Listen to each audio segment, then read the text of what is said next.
Did you know non-theater people or people who consider themselves like theater fans, like they like going to see shows, but they're not necessarily plugged into the industry or the business or the goings on of Broadway or whatever, a lot of them like learning about the larger context of something like the Tony Awards. So, for example, I was having a conversation with a friend who is one of these people who feels like he loves the theater but isn't really much aware about what's going on, just likes going and see shows, and was watching the Tonys.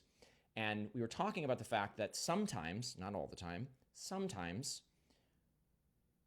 awards will go to shows because, or partially because, I don't want to ruffle feathers here, sometimes those shows need those awards in order for them to sell on the road. And a lot of these producers, a lot of the voters, which by the way, there's not that many voters, I shouldn't say a lot.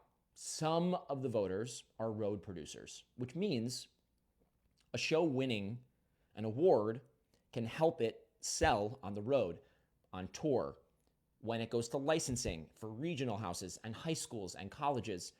A big award for a show can be really, really helpful in that regard. And sometimes that does influence voting. Doesn't always, it's not the whole picture. The reason I'm telling you this is because that was fascinating to him. And I was surprised because I was like, this feels like insider baseball and not something you would actually care about. And yet, more people nowadays, especially in a world it's gotten so extreme, it's kind of nice to know nuance and context. And by the way, there are so many creators on here who I consider friends who I just love watching because I feel like I get more context. And I just want more of that.